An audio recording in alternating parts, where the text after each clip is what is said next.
Assalamualaikum warahmatullahi wabarakatuh. Membiasakan anak berkebutuhan khusus akrab dengan ayat-ayat Al-Quran. Ya, membiasakan anak berkebutuhan khusus akrab dengan ayat-ayat Al-Quran. Saudaraku, mendengarkan Al-Quran dapat melembutkan sekaligus obat hati bagi orang-orang yang mendengarkannya.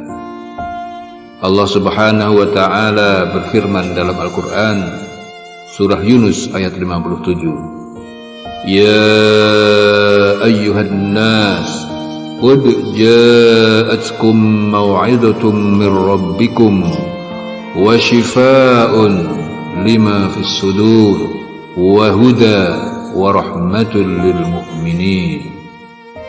Hai manusia, sesungguhnya telah datang kepadamu pelajaran dari Tuhanmu dan penyembuh bagi penyakit-penyakit yang berada dalam dada, dan petunjuk serta rahmat bagi orang-orang yang beriman.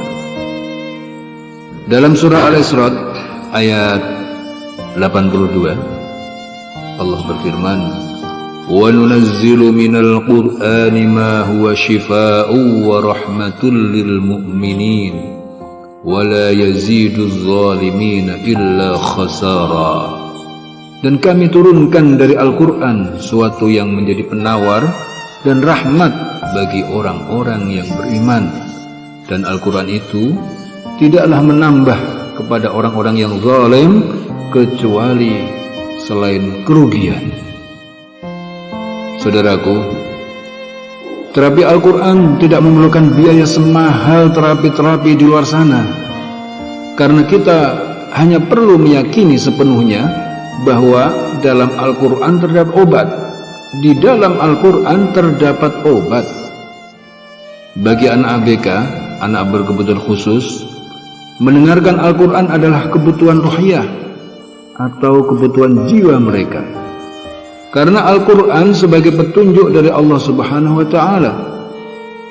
Lantunan ayat Al-Quran yang mereka dengarkan dapat menjadi jalan cahaya agar mereka terbuka hatinya dan mau berkomunikasi dua arah dengan orang-orang yang berada di lingkungan sekitar mereka itu sendiri.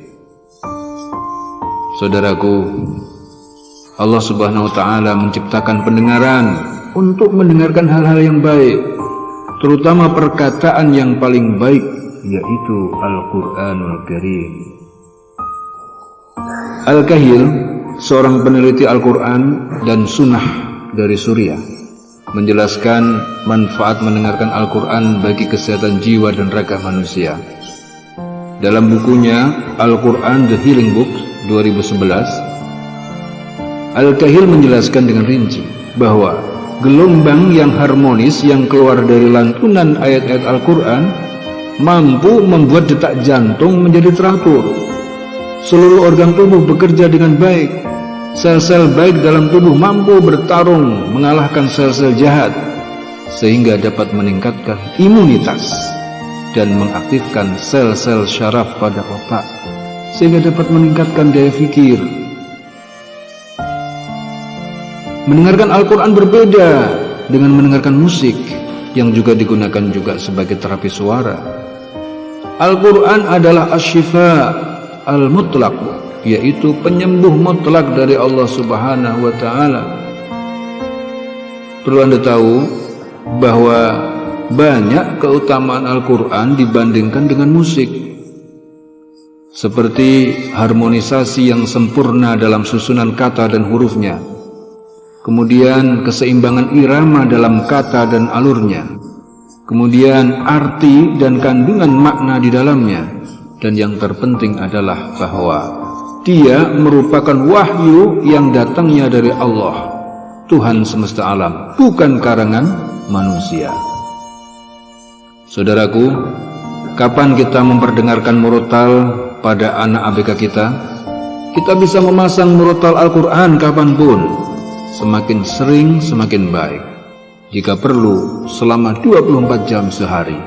Tentu akan lebih baik lagi jika kitalah yang membacakannya langsung kepada mereka saat sedang bermain, dalam perjalanan, saat makan, sebelum masuk sesi terapi, sesudah sesi terapi, ketika tantrum, dan menjelang tidur.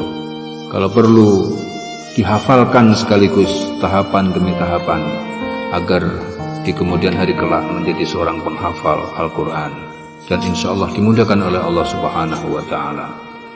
Allah Subhanahu wa Ta'ala berfirman dalam surah Ar-Rum ayat 23, wa min ayatihi manamukum bil laili wan nahar wa ibtigha'ukum min fadli inna fi dzalika laayatil liqaumi yasma'un.